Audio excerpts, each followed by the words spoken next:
because it's that much easier when we start moving closer to the heart. One of the first discussions that we had when we had spoken about was how an individual shouldn't walk arrogantly, how they shouldn't dress arrogantly. And one of the discussions we had is like, okay, well, why did Imam Ghazali start with that? Like, why did he start talking about all these superficial actions? Because that's the easiest thing to stop, right? Like, it's very easy to stop those superficial things.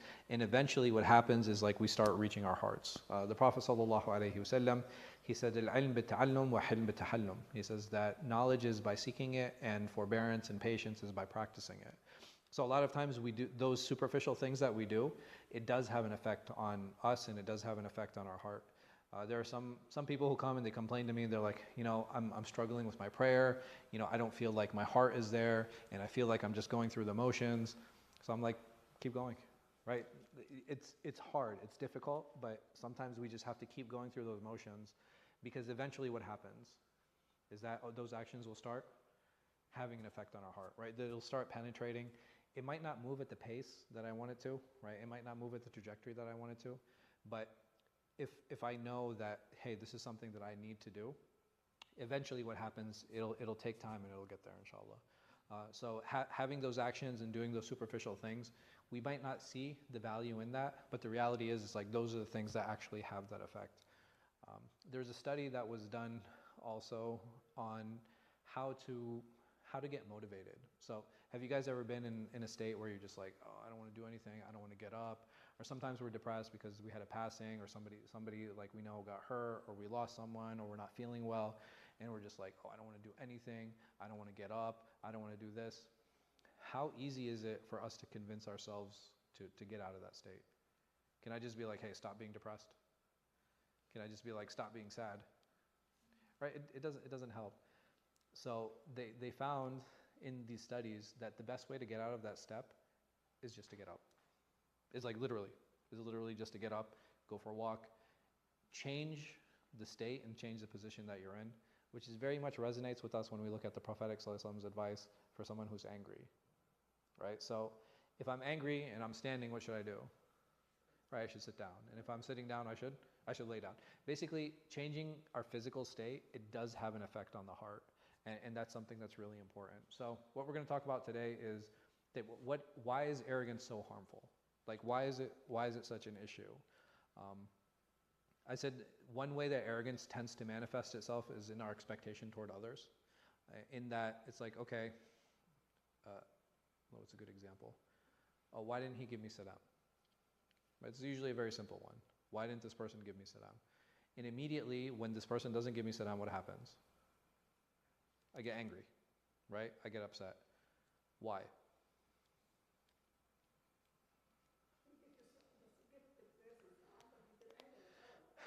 But he didn't answer me. Or I walked into the room and he didn't give me it. Right? It hurts our ego. Right? It's like you feel that sting, right? That sting, we feel it immediately. It's like, you know, why? You know, immediately we can catch ourselves like, dang, why? You know, why didn't he give me salam? Or why didn't he return my salam? And it definitely has to do with our egos. So what does our ego want in that moment? Validation, reciprocation. Like, I want that reciprocity. It's like, okay, in the situation where I gave salam, I'm now what? I'm expecting, right? And a lot of arrogance stems from that, these expectations. Like when we start expecting from others. I had a young woman ask me, I thought it was a very intelligent question. I was talking about how it's important for us to lower our expectations and raise our standards. And she was like, how do you do that? I said, expectations are what we think and how others should treat us or speak to us. Standards is creating pathways to success. Now, is it necessary that, so she's like, what do you mean? I was like, okay, for example, in the community, you hold a financial literacy workshop. Why? Because I want everybody to be more literate, to understand how money works. Hey, what is good debt? What is bad debt? What does it mean? How should I spend my money? How should I invest it? All right, how do I budget? Right? Like, these are very important skills that we all feel that Muslims should have. Yes? Nobody shows up. How do I feel?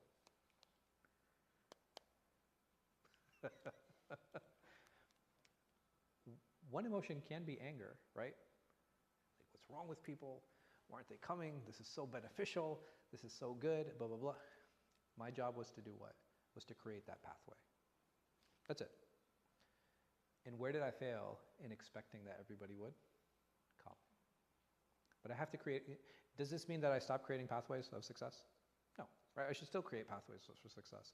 And the thing is like, okay, you know what? Nobody came to the workshop. What can I do? Now at least I can benefit, right? So even if it's just me and the speaker, okay, well, what if I'm the presenter? What do I do?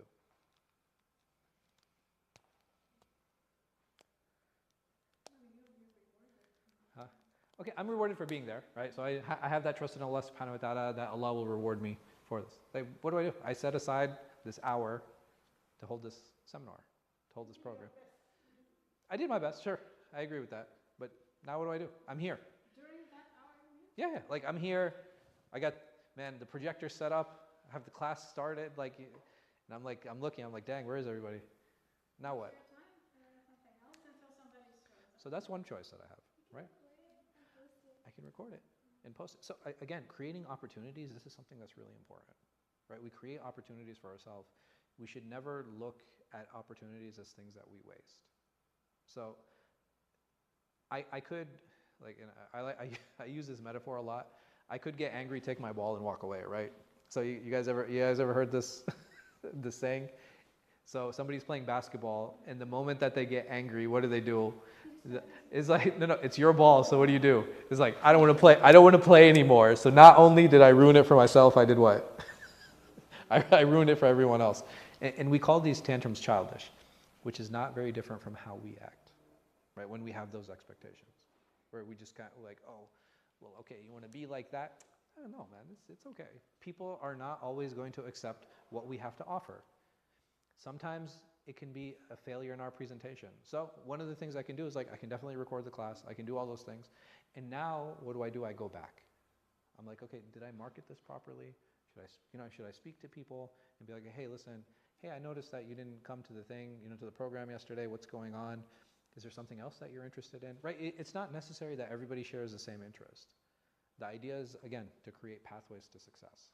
That's all we're trying to do, because we want everybody to be successful. Will everybody choose to be successful?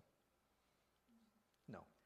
That's hard, right? Like when you know that this person, like the thing with us is like, he has so much potential. She has so much potential. Like, have you guys heard yourself like saying, like we say it to ourselves all the time, like, man, if only he would, if only she would, right? Like, and we're telling ourselves this. Then why get frustrated? Not everybody has to make the same choices that I do. I would like them to, but at the end of the day, if a person doesn't make that choice, I say that not be okay with it in the fact that we think it's a good choice, but we have to understand not everybody is going to view life, not everybody's going to view opportunities the way that we do. So even though we would like good things for others, and a lot of times this is the thing that has a direct effect on relationships. And the closer the relationship, usually the higher the expectations. And I'm sure all of us have heard like, oh, taking her for granted, or I took him for granted, or what does that mean? Is that they started doing things, and after time, what happened? I kind of expected them to continue doing those things. And the moment that they stopped, what happens? Now I'm getting upset. I'm getting angry. Instead of doing what? Instead of acting and asking, hey, what changed? Hey, what happened? Hey, what was the issue? You used to do da-da-da-da. Is everything okay? So, and someone might be like, okay, well, if I live in this house and, I'm working, how come I can't expect my wife to cook? Or how come I can't expect my wife to clean? Or how come I can't expect the laundry, etc., whatever the case might be? Is she always going to be fully healthy every time I walk through the door? And if those things aren't happening, and if I don't expect, let me put this mindset. If every day I never expect her to do any of those things and those things get done, how does that make me feel? If I never expect her to cook, clean, laundry, for example. I don't expect those things. I come home, I'm not expecting any of those things, and I come home and I see my laundry clean and folded. I see that there's food cooking, I smell it, right? And the house is clean. How do I feel? I feel happy. Right? I'm only setting myself up for success. And if I walk through the door and I feel happy, how am I going to treat everybody in the house? Happy. But if I come in and I'm like, okay, cook, clean laundry, I come in, the cooking and cleaning is done, the laundry isn't. And I expected all three of these done. And in the other situation, if I don't expect any of these things and 2 or 3 out of done, okay, like I'm still happy those 2 things got done. I wasn't expecting the third. But if that's not her practice or her norm, what can I do? I can walk in and be like, hey, is everything okay? Right? It's an opportunity for me now to explore.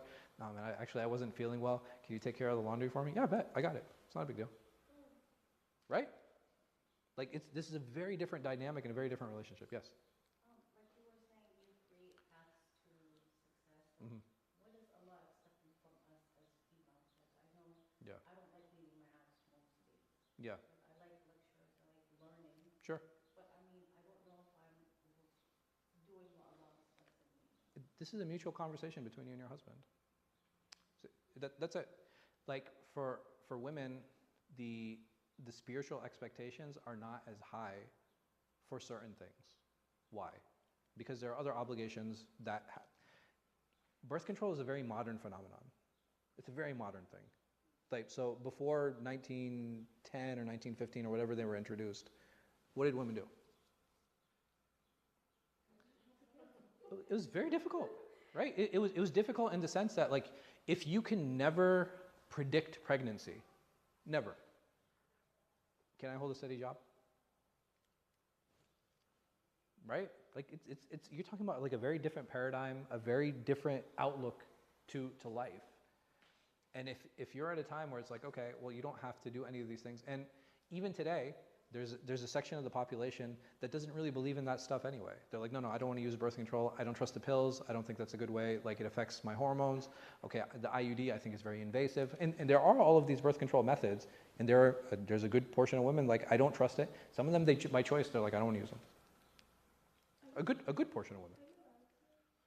You can. But, so you have a good portion who are like, no, I don't want to use it. Some of them, they believe that, no, you can't use those things. Yeah. Allah, listen, I'm saying, in summary, Hadith Jibreel, that I have to believe in Allah and His Messenger, I have to pray, I have to fast, I have to give zakah, I have to make hajj. These are my obligations. I have to stay away from zina, I have to stay away from murder, I have to stay away from lying, cheating, backbiting. This is the expectations that Allah subhanahu wa ta'ala has from us. No. These are all encouragements. Yeah. And after that, and someone might say, like, even the Aisha radiallahu anha, she went and she complained to the Prophet sallallahu alaihi wasallam. She's like, well, most of our financial responsibilities fall into the husband. Like, we don't really have to worry. We don't have to worry about zakah. We don't have to worry about hajj, because most of us aren't on an independent financial position where we have to go and do those things. So essentially, what does it boil down to? It boils down to believing in Allah and His Messenger, praying and fasting. Yes or no? And what did the Prophet sallallahu alaihi wasallam say? He said, listen, be obedient to your husband. What does obedience look like? And a lot of times people have this misunderstanding of what obedience is. There's a difference between blind obedience, right, and loved obedience. Meaning what? That if a husband is supposed to lead his home, and he is, right, he's the leader of his home, he's the qawam, you have a choice in how to lead your home. There are 2 ways to lead. One way to lead is through fear. Yes? Where I instill fear, I force, I threaten, right? This is one way of leading. Does it work? Yeah, it works. How long does it last? It's usually for a limited time. The most it'll last is until his death, right? The most. That's the longest it'll last. Or until I'm able to remove myself from that situation. So if I lead with my children with fear, they might continue to listen to me until the moment that they leave. And after the fear is gone, what happens? They don't care anymore. The other way of leading is through love. That's the second way. And this is the ideal. This is how this is how he led his home. He was respected because he showed respect. He was loved because he showed love. And even after he he passed, how did the companions remember him? Like very fondly, right? Every one of them, his wives, very fondly. They all remembered him in that way. So if a man is leading with love, if a man is leading with respect, how difficult is it to listen to such a person? It's really easy. Why? Because you know that this person has your best interests at heart. And if I disagree with him, what can I do? I can talk to him about it. I can discuss it. It's like, hey, listen, I don't agree with this. At the end of the day, what might happen is what he's saying, but at least what? He's willing to listen and he's willing to give an ear. I've had some women come into my office and they say to me, it's like, oh, I don't want to be a slave to my husband. I was like, nobody's asking you to be a slave to your husband. But I will ask this, is like, are you a slave to your boss? At the end of the day, we have to choose who we're going to listen to. That's just reality. Now, who are you choosing to listen to? Someone who has your best interests at heart, or maybe the family's best interest at heart, I'll put it that way, and a person who has the company's best interest at heart. Yes?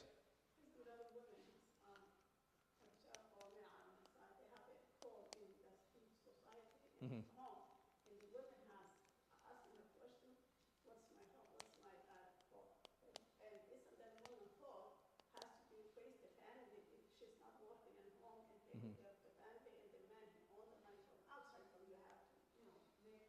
Sure. I, yeah. Well, yeah. Mhm. Yeah. Mhm.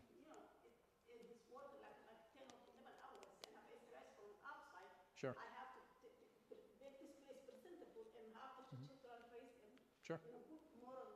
Yeah. Mm. I mean, listen, that's a very traditional way of looking at the house, and that's fine. No, and there's nothing wrong with that. So, for example, if a couple does get married, and the husband is like, well, I'm actually looking for a very traditional setup. I will provide everything financially.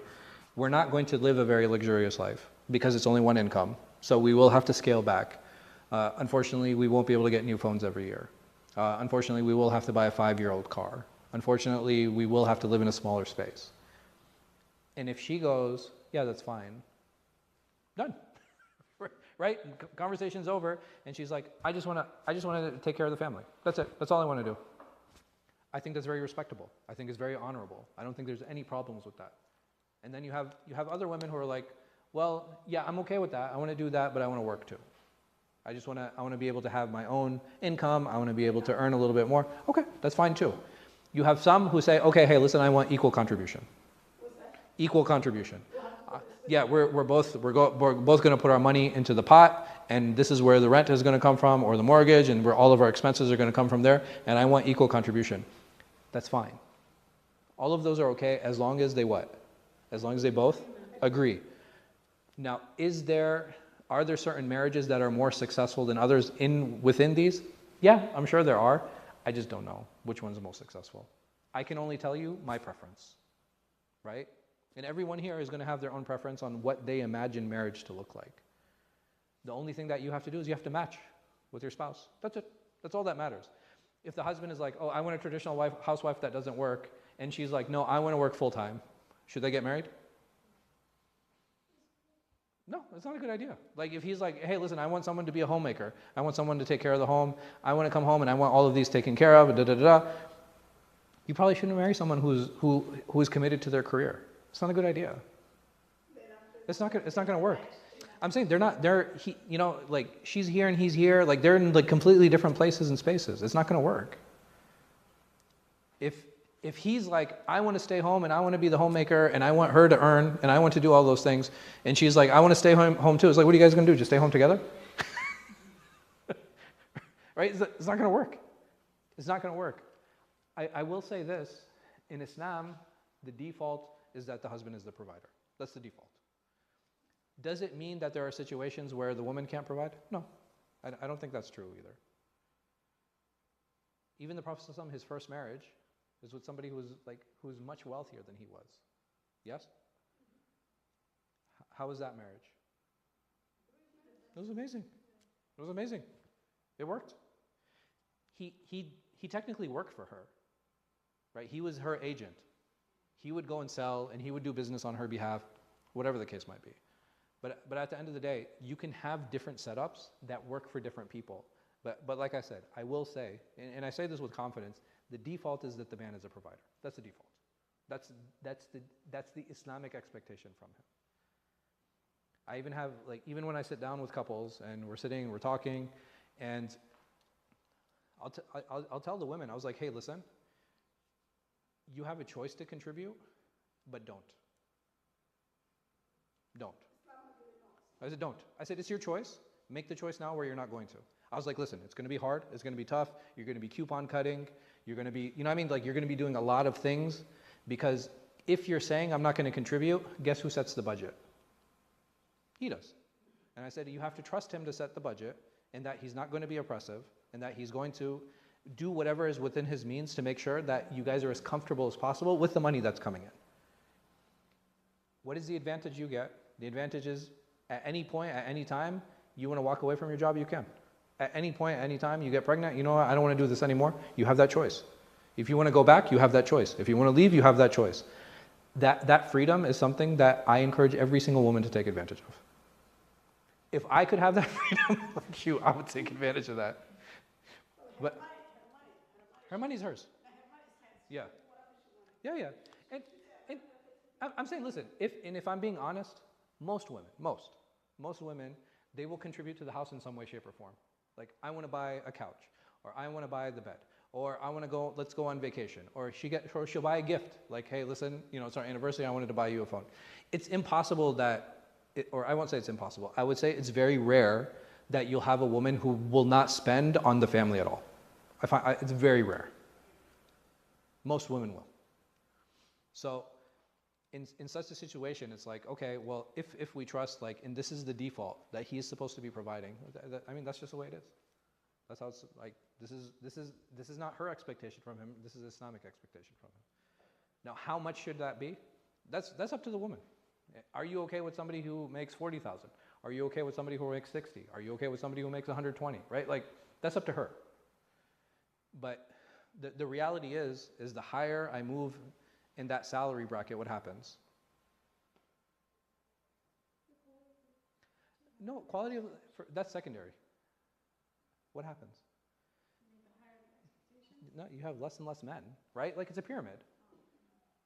Like, if most men are here, what happens is you get higher and higher in salary. You're going to start getting less and less. Right? Like, everything has a trade-off. Everything has a trade-off. But like I said, what are my expectations? And the question we need to ask ourselves is like, okay, you know, I want to marry a woman who's a doctor, and she's a specialist, and she makes $500,000 a year, and blah, blah, blah. It's like, and she's Muslim, and she's practicing, and she's XYZ, da, da, da. Okay, yeah, you can. You're probably narrowed down your list to like 20 women, right? It's like, she needs to be an oncologist, and she needs to be earning $500,000, and she needs to live in the DMV, right? Like, you start putting all these conditions. It's like, okay, yeah, here are the three that you have. These are the three choices that you have. And 2 of them are married. That's reality, right? Yeah, everything has trade-offs. Everything has trade-offs, and like, we need to be aware of that. And the other question we need to ask ourselves, and again, a lot of this has to do with our own arrogance. It's like, no, okay, why do you deserve that? I remember a young man, he was like, you know, I want her, she's hafiz Quran and this and that, you know, she wears niqab and she goes like, and she studied and she's this and that, and blah, blah. I was like, okay, so essentially you want a sahabiya. And he got shocked for a minute, and I was like, yeah, I don't think it's gonna work. And he's like, why is that? I was like, because you're not a sahabi. Again, there are expectations from others, and understanding our own value and what it is that we bring to the table. And that's not in a bad way, right? There are certain things that I have to offer. That's good. But I have to be honest. And the thing that prevents us from being honest is our egos and our arrogance. Right? It's very hard to have that honest look in the mirror. It's tough. It's tough to be like, oh man, you know, I'm not as good looking as I thought. It's very tough to be like, okay, you know, I haven't really done anything, or I don't have the qualities that many women are looking for. Okay, well, what can I do? Can I work? If some of them are character traits, what can I do? I can work on it, and I can improve them. It's like, okay, I've heard a lot that I'm really unkind. Well, I should probably start listening to that. I should probably work on being kind. Or I've heard I'm too this and this, and like, or the other thing I need to do is, because you'll have some men be like, yeah, well, I talk to so many women, I'm getting rejected, and blah, blah, blah. And I was like, okay, number one, getting rejected is part of being a man, right? That's just part of being a man. Like that's our job. We get rejected. I said the second thing is like, okay, if your rejection rate is abnormally high, what type of women are you looking for? Because clearly there's no reciprocity there, right? If I keep applying, like an example, if I keep applying for a nuclear engineer job, as I am right now, I'm like, man, I applied to like 20 nuclear engineer positions and I got rejected by all of them. It's like, well, do you have a degree in nuclear engineering? No, but still, same thing. And that's what marriage is. Like marriage is like, okay, like I'm applying to marry this. All right, what are my standards? What am I looking for? Okay, do I match in terms of what I'm seeking? Right, that's important. And if I want to increase my value, what can I do? There's different ways to do that, right? And value doesn't always have to do with money. It's like, okay, you know what? Maybe I need to become more practicing. Maybe I need to start becoming kinder. Maybe I need to start becoming more generous. Like maybe I actually need to start internalizing a lot of values that increase my value in Allah subhanahu wa ta'ala's eyes. Because the moment I do that, how does it have an effect on others? It's amazing. In the hadith of the wali, the Prophet sallallahu alaihi wasallam, he says, Allah says that whoever takes a wali of mine as an enemy, then I have declared war on that person. And he Azza wa Jal, he ends the same hadith, in the same hadith, he says that this person does so many good deeds that I say that I love him, and the angels, they say to each other, Allah loves so-and-so, until it descends to the earth and all of the creation say, I love this person. Yeah, meaning that if I want to become beloved, what do I have to do? I have to become beloved by Allah subhanahu wa ta'ala. It's that simple. And how do I become beloved to Allah subhanahu wa ta'ala? He's given me the pathway. Do my obligations, fulfill them, make sure I'm taking care of them. Then what do? Okay, there are extra deeds. Okay, start working on those extra deeds. If I want to do the best and the greatest things, the heaviest thing on the scales are what? Good manners and good character. Like these are all very easy ways for all of us to increase our value.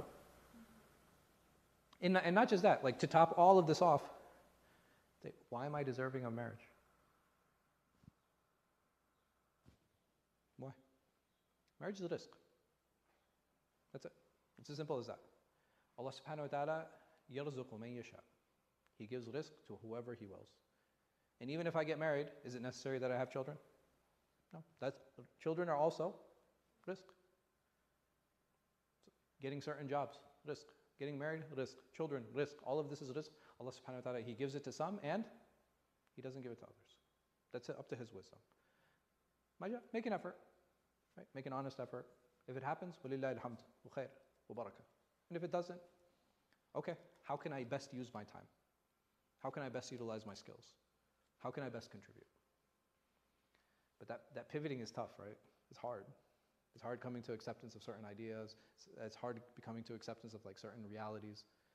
It's like, okay, how do I need to improve? How do I do that? Like, I don't want any one of us to kind of get stuck and slumped in a situation, right? That's not what we shouldn't have. It's like, oh, why isn't this happening? How come I'm not getting this job? Or how come, I applied for this, to get this house and I'm still not getting it. What's taking so long? It happens. It's tough, right? Like, why does life need to move at my pace? Right? There are things that we want, and there's things that we want at certain times. Okay, well, why does it have to move at the pace that I'm looking for? Why am I deserving? The reality is like, there's so many things that we have. Like, okay, do I deserve my eyesight? Do I deserve the fact that I can hear or smell or taste? Taste. Like, not that long ago, how many people lost their taste? We didn't realize how much of a blessing that we have or that we're in. Okay, well, what are we doing about it? How are we improving? Like, we have to be thankful. We have to, right? That's the best way forward, to be thankful of things that we have. Because Allah subhanahu wa ta'ala, what He says is, "In shakartum la'azidannakum." That whenever you are thankful, I only increase you. I only open your heart. I open your chest. I make you more aware of your surroundings. And may Allah subhanahu wa ta'ala make us all thankful. Ameen. So arrogance, there's internal arrogance and there is external arrogance. Surprise, right? Like very difficult. So external arrogance, it comes from acting arrogantly, right? That's essentially where it is. And internal is this arrogance that we hold in the heart. Sometimes they can overlap. Sometimes they don't manifest in others, right? So there are times where a person can be arrogant and it doesn't always manifest. And sometimes a person can appear to be acting arrogantly, but he actually isn't. Does that make sense? Example of this is hadith of the Prophet ﷺ, where he said, whoever drags his garment out of arrogance, then Allah subhanahu wa ta'ala will not look at him, and he will not be pleased with him. So guess who came up to him? Abu Bakr. And he says, Ya Rasulullah, I drag my garment. Yani my garment is long and it drags. He responded to him, he said, you don't do it out of arrogance. So even though superficially dragging the garment is a sign of arrogance, it doesn't mean that everybody who does it is actually arrogant. There's some people who walk with their chest out, very proud, yes? Does it mean that person is arrogant? No, not necessarily, but it is a sign of arrogance. There are only certain characteristics that we know for sure we can apply to a person, even though we might not say that. So for the Prophet ﷺ, he said, Ayatul munafiq thalath. He said the signs of a hypocrite are 3, and all 3 of these things are impermissible. And what are those things? Is that إِذَا وَعَدَ أَخْلَفَ, that every time he makes a promise, he breaks it, right? إِذَا حَدَّثَ كَذَبَ, that whenever he speaks, he lies. وَإِذَا اؤْتُمِنَ خَانَ, that he's treacherous in every time that he deals with others. So these things are impermissible, right? These things are impermissible. And even though a person might do these things, it still doesn't make him a munafiq. It still doesn't make him a hypocrite, even though these 3 characteristics are things that are wrong about a person. So the same thing here, right? There are certain acts that a person might show. There are certain things a person might say. It doesn't necessarily mean that they're actually arrogant. And the opposite holds true. We might think that a person is actually very pious. We might think that a person is actually very righteous. But in their heart, there's pure arrogance. May Allah subhanahu wa ta'ala protect us. So he's saying that arrogance is something that is projective, meaning that there has to be another party that's there. We had said that ujub, or how did I translate ujub? Vanity. Yeah, I think that's a good way of translating it. Vanity is very selfish, right? I don't need other people to be vain. But with arrogance, I actually need a target, right? There has to be another person that's there. So that's how he defines it here. So he says that you have the person himself and the one who is being looked down on. And he's self-admiration, right? So that's the better translation. He says that self-admiration or ujub doesn't actually require another person, right? That's something that a person can do alone. A very common example of this is like, looking into the mirror and just kind of staring into the mirror and looking at yourself and admiring yourself too much, right? So I think there's a certain level of admiration that is okay, but after that point, it actually becomes vanity. It also says that here, right?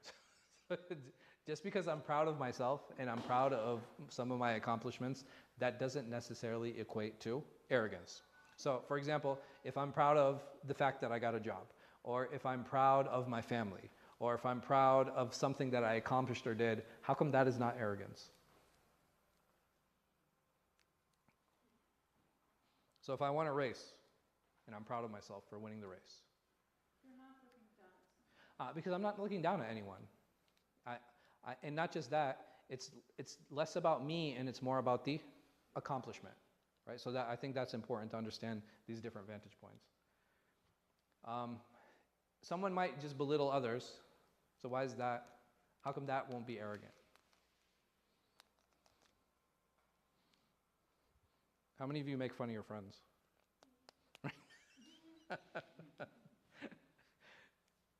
I think it's very common, right? I think it's common to ridicule and to make fun of your friends. When does it become a problem? Right. Well, I mean, if you're making fun of someone, it's usually pretty intentional, right? If they don't like it, right?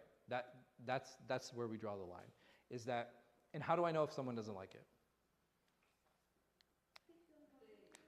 Well, when they express it, because at the end of the day, part of that friendship is, you know, I mean, I would say joking with one another, and do you guys think that is good or bad? Yeah, like so, if you make fun of each other, playful joking, back and forth, is that a good or a bad thing? Neutral? It's good? Okay. Why is it good?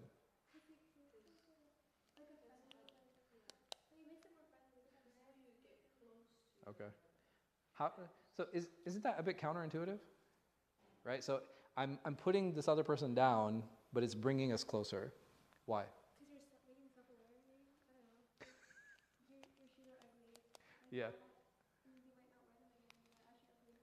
But it makes like self-aware, like, yeah, maybe you should wear those. Okay. Oh, so you're talking about another person. Like So you're being honest, but in like a playful manner where I'm okay. not hurt. Okay. But I can like laugh at the same time. Okay. So it brings a sense of honesty. What else? SubhanAllah, this shows how important honesty is in a relationship. That I value, even though I'm getting hurt, I still want to what? I still want to maintain this relationship. And there are only two situations where that happens. Either I'm putting up with toxicity, right? And sometimes we do that. Like we put up with that toxicity, and we'll talk about why. And the other is, I want to maintain this relationship, even though I'm getting hurt, because I know that this person is always going to be what? Honest with me. Right? That's important. I think part of playful banter and joking with one another also, I think it helps develop resilience. Right? I think that's something that's really important. I think fragility is not a good characteristic for a Muslim to have. And what does that mean? That means that I have to understand that just because I walk into a public space, that not everybody's going to agree with me. Does that make sense? So if I like the color red, and I walk into a space and everybody else likes the color green, I would say that not everyone, but a lot of this generation, they don't know how to deal with it. They actually don't know how to navigate it. They don't know how to navigate differing opinions. They don't know how to navigate differing viewpoints. And part of it is because they didn't know how to deal with conflict.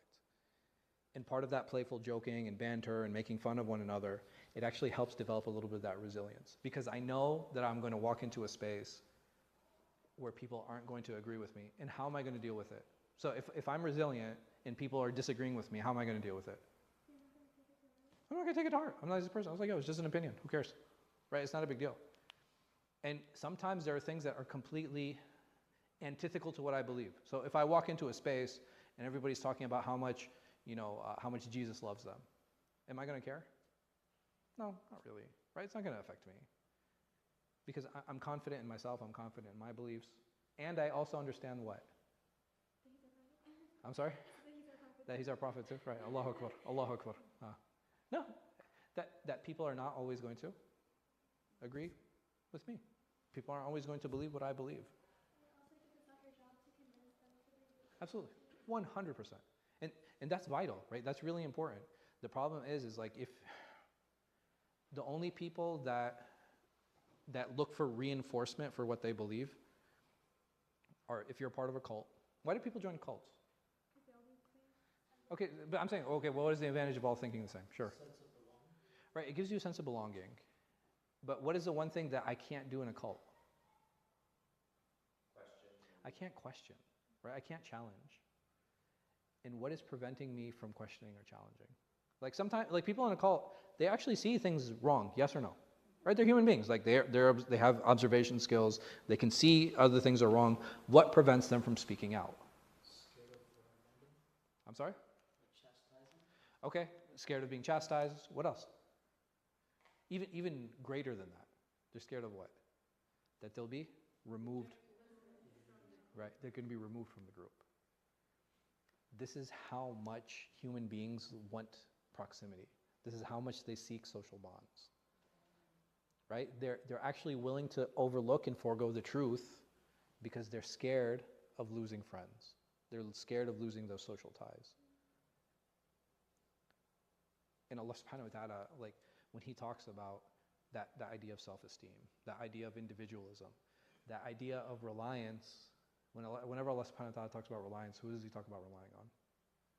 Him, alone. Because it's very possible that you'll reach a stage in your life and you feel like everybody's against you, right? And I'm sure many of us have felt that we reach a stage in our life, it's like, and maybe it's a week, maybe it's a month, maybe whatever amount of time it is, it's like nobody's being supportive. What do? I was like, listen, I still have Allah subhanahu wa ta'ala. And it's tough, right? Like it's difficult. But that's how we have to manage. Why? Because it's like, no, Allah is more important to me than this relationship. The truth is more important to me than this relationship. I don't care if I'm excised. And not just that, subhanAllah. If I'm willing to be kicked out of a group, you know what that actually gives me? The time to be with Allah. Allahu Akbar. It gives me freedom. Right? Because I'm not beholden to anyone. Because I only care about what Allah subhanahu wa ta'ala has to say. I remember it was one of my dorm mates. I had lived with him, I think at that time it had been like about 7 years or so, really close. And I started challenging some of my teachers. And he goes to me, he's like, you know, why are you changing, or why are you challenging your teachers? Like, why have you taken these perspectives and this and that? I was like, because I didn't come here for them, right? I came here because I wanted to learn. And if this is where I feel knowledge is taking me, I said, you can argue me on my points, but don't argue me on who my teachers are. Like, that doesn't make sense to me. And that's where loyalty's, I lost a lot of friends, unfortunately. But it gives you the freedom to explore. And subhanAllah, that's one of the things that I actually felt. I felt freedom because I was like, man, I'm not constrained in looking into these spaces only. Now I can actually do what? I can look anywhere I want. Like nobody can restrict me. Like, okay, you can only read these books, or you can only listen to these people, or you can only do these things. And the more and more I was like, bro, that sounds kind of culty. Right? That doesn't sound healthy. Like, if we're students of knowledge, I didn't realize, like, are we students of individuals? It's tough, right? It's tough. Why? Because all these friendships that you've built up over the years, sometimes decades, sometimes a handful of years, sometimes people you've spent like every single day with, people who've helped you out financially, people who you've helped out financially, people who you actively make dua for, people who you know actively make dua for you. And it's like, yeah, I don't think this relationship is going to last. It's hard, dude. It's tough. But like I said, it's like it inspires a lot of freedom. Like when we don't feel like we're beholden to individuals. And that essentially, my loyalty has to be to Allah and His Messenger, sallallahu alaihi wasallam. But it's not always an easy choice. But like I said, it requires a level of honesty. It's tough. It's not easy. And I think finding support can help, for sure, 100%. It just takes time. Because even if you lose friends, does that mean that I can never have friends again? No, that's not what that means. I mean, it's like, okay, you know what? In this circle, I can't look there. But guess what? Well, there are a lot of circles. How do you encourage your friends to like seek that kind of freedom if they feel like they are in like a space that has like a rigid mindset? Like Sure. I have friends that like will only hang out with certain people Yeah. because they feel like sense of belonging with them. Yeah. But they're not nice to them. Mm-hmm. So how can I like encourage them to like be freed from that and like seek freedom and be okay like they'll have no friends for a little bit. Okay. But you're better off Do- with less friends. Do you think you have the skill set to help them? Then you take that into someone who does. Wait, what'd you say? I said, if I don't have the skill set to help someone, Yeah. I take them to someone who does have that skill set. And, Who do I take them to? well, who do you think? What if they don't want to come to you? That's fine. That's their choice. You can only help people so much. So for example, if I only know one mechanic and someone comes to me and be like, hey, listen, I need help with my car. I'd be like, bro, I'm not a mechanic. I said, I can take you to one. Yeah, I don't want to go to him. Okay, like, I was like, then go, you know what you do? Oh, you're gonna have to go find your own. But at the end of the day, and this is tough, right? We're all where we are many times because of our choices. Yeah, that's true. Yeah, I agree. Like many times. Are there certain situations where we have absolutely no control over? Yeah, absolutely, right? I'm not here to be like, no, you know, everybody has a choice all the time. It's like, no, that's a very privileged mindset to have. But I think many of the spaces and places that we're in is by choice. Not all of them, but many of them. How do you say that nicely? Like, it's because you choose to be there. How do you say that? I'm saying that's essentially what I tell people. People are like, oh, she doesn't like me, and she's really bad, and my teacher's like this, and my parents are out to get me, and this and that. Is like, it's like, okay, well, you realize the only commonality between all these things is you. That's hard, right? But the thing is, what is a true friend? A true friend is someone who actually is willing to accept that advice. I think the problem is like, and this is a historical issue. It's just right now, it's just a little bit more magnified. Most people are looking for cheerleaders. Most people are looking for someone who's like, oh, did you see my post? It's like, yeah, you know, and I liked it. And why? Because when they put up a post, I'm going to like their post, right? And it's just, we get all of this artificial, like, dopamine. Like, we feel happy because it's like, oh, yeah, slay queen. And, you know what I mean? Like, and everybody's just, like, really happy with each other. And everybody's just, like, and it's like, wait, you know, Khadija's, like, never criticized me, right? And that's where I should wake up. And be like, how? Yeah, that's weird. It's like, you know, I was actually really mean to Ahmed the other day. Like, why didn't he stand up for himself? You know what I mean? Like, but that requires a lot of, like, self-realization. And those are ways that, like, we can always engage with those people in that way and be like, okay, hey, listen, you know, I wanted to apologize the other day. Like, I felt like I was really being mean. But why didn't you say anything? Right? And it's like, or, hey, listen, like, why do you let her talk to you like that? I guess it would be like people pleasing. And like, what does Islam say about that? People pleasing? What do you think? So you shouldn't do it? Absolutely. No, 100%. But why, again, why am I people pleasing? Because I want to be accepted.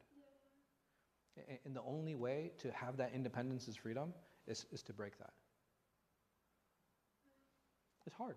Like I said, it's hard. We all want to belong to something, right? We all want to be part of something.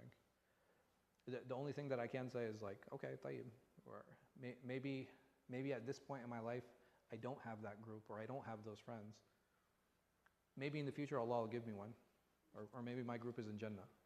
But if I'm unable to find anyone at any time, I think there's a bigger problem, and that's more telling of my arrogance. It's like, oh, everybody's a peon. Like, no, nobody knows what they're talking about. It's like, and you figured it out, right? Both of these actually lead to very slippery slopes. Does that make sense? Right? So, and it's amazing how both of them stem from arrogance. Like, I deserve to be liked, and that's why I'm willing to make these concessions. Or everybody's an idiot, right? And why aren't they listening to me? They're both extremely problematic viewpoints. But you know, may Allah subhanahu wa ta'ala protect us. It's hard. It's hard. You know, it's difficult. But that's why it's important to be around honest people. That's why it's important to be around people who can actually mentor us. But may Allah subhanahu wa ta'ala give us tawfiq. Subhanakallahumma wa bihamdika ashhadu an la ilaha illa anta astaghfiruka wa atubu ilayk.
Any questions before we end?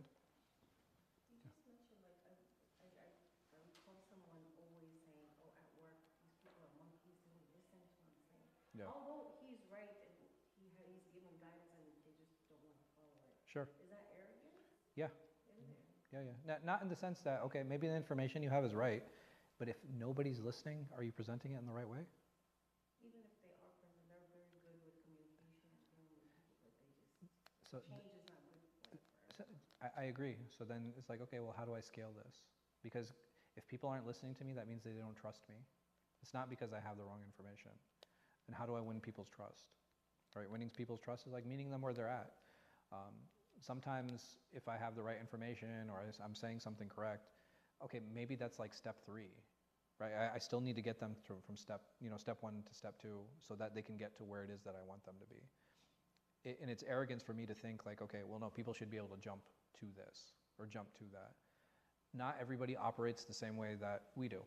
And earning trust, the problem with earning trust is it takes time. And if I'm in a setting where everybody's like, oh, this is like, oh man, everybody wants status quo and blah, blah, blah. It's like, okay, yes, they do, because everybody's afraid of change. Help them not be afraid. Anything else? Yes. Question not related. But Sure. is that okay? Do you know of charities that accept like stock donations? Oh, like in kind? Like clothing or like? No, like shares of stocks. Oh, yeah. I think I'll get you connected with Samir. I'm pretty sure he takes any kind of payment. No, and here,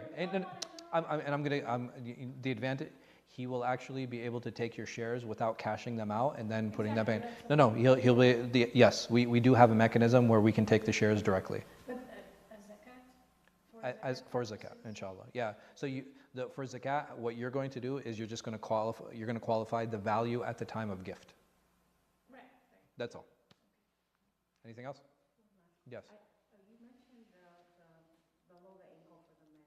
Yeah. I know half my family believes it's literal, the other half is like, no, just don't be arrogant. I'm just curious what you... That's what the majority of scholars say. It's like it's out of arrogance. It's not. It's not a literal No. wear it below. No. Yeah. That's you have some like Ibn Hajar in his explanation of Fath, like he leans toward the opinion that, okay, well, the best thing is to stay away from both. Does that make sense? But at the end of the day, man, like you have plenty of classical scholars who are like, no, just has to do with arrogance. It has nothing to do with actually dragging the garment or having a lower garment. Yes. I have a small story about arrogance. My family was It's almost time for iqamah, so I hope I hope it's a very small story. It's a Yeah. small, it's a Okay. quick phrase. Okay. So when I finished my doctorate, I was so scared. I was so afraid to be arrogant. Yeah, yeah. Become that person. And I remember, like, I was driving, like, oh my goodness, I'm going to be arrogant. And I was like, go clean the bathroom, go clean the bathroom. Did it help? Oh yes, I cleaned the bathroom here, like 3 months, I'm cleaning the bathroom. May Allah bless you. Jazakumullah khair. I'll see you guys next week, inshallah.